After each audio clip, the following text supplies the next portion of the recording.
Hi, it's the old Clifton Peddler here. Well,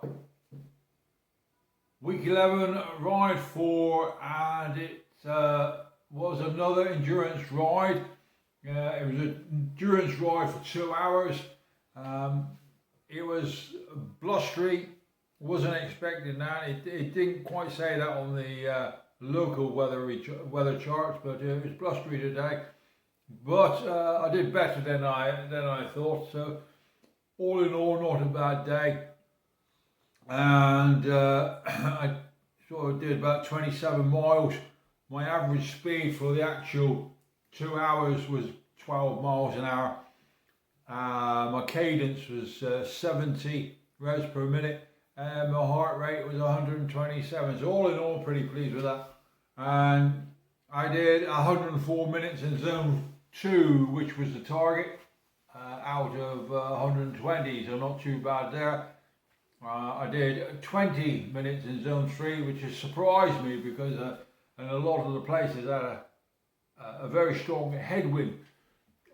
I was running out of gears one time, and it was on a flat. It was quite strong, and when I add it all up in the intensive calculator, the ride comes to 281. Well, I've put in the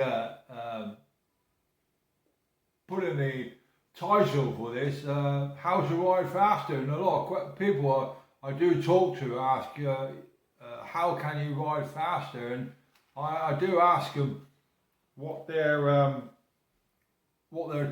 training program is, and a lot of them don't have a training program. They might go out once or twice during the week ad hoc, but most of them will have, or used to have, pre-pandemic and plan to have post-pandemic group rides on Sunday. Well, group rides are all well and good. They're very good for catching up on the gossip. They're very good for getting you used to travelling or riding in a group. But for actually training purposes, they're a complete waste of time, because you'll always have one idiot pushing the pace. You'll always have segments where you have races. You'll always have someone racing up hills. So actual training, you don't actually get anything out of it, and you will tend to find that you will ride the same routes week in, week out, and you do the same time week in, week out. So your body doesn't actually progress. So the purpose of an endurance ride, it's slow. We're in zone 2, 12 miles an hour, and might progress to 13 miles an hour, but that's a big leap at our level. But what we do is that we build endurance, and with endurance comes strength, and with strength comes power. Now, if you have a constructive training program like the one that we are doing here, that will transfer across to when we do, like we're doing next week, we're doing tempo riding. You will become stronger to do your tempo riding. We're also doing our hill sprints. You will become stronger to do your hill sprints, and in a progressive training program, you will get faster as you train for longer, and as you train for longer, you'll be able to go faster further. Make sense? I hope so. So I hope that answers some people's questions, because how can endurance make you faster? Well, endurance, you're building up strength, you're pushing your limits. We've gone back to an hour and a half. We're doing 2 hours. We're going to build it up to 4 hours over the next 10 weeks. 4 hours over the next 10 weeks. That is endurance training. That is strength, and that will transfer into power, which you can use on your other training elements or other training sessions. That's where it all comes from. It will make you a stronger rider, and when you're a stronger rider, you've got more power, and when you've got more power, you can become faster. Okay, I hope that's clear to some people. Now, speaking of next week, what are we doing? Week 12, well, there we go. Monday, never do anything on a Monday. In fact, I'm going to weigh myself. All will be revealed on Tuesday. I've now 3 months since the beginning of the year, so it'd be interesting to see how much I've lost since the beginning of the year.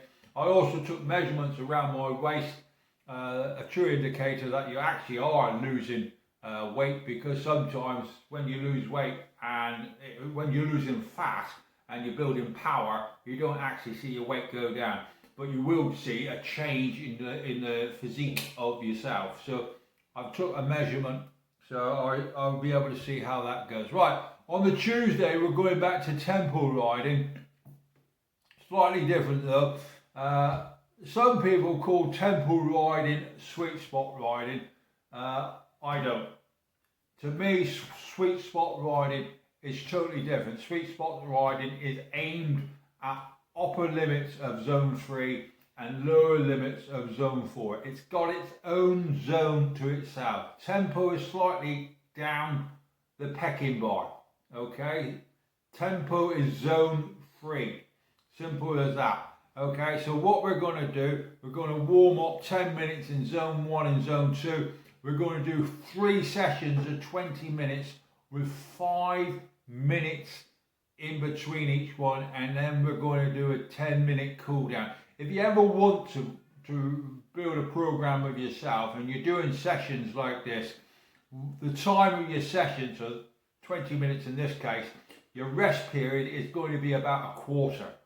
Okay, if you're 30-minute session, your rest period is going to be 7 minutes or thereabouts.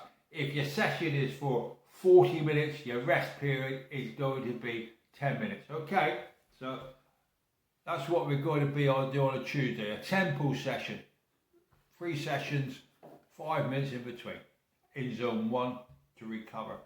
Okay, and then we got CrossFit on Wednesday, and then on Thursday we're back to doing our hills again. 4 hill sprints in zone 4. The sprints, my sprints, take about 2 minutes.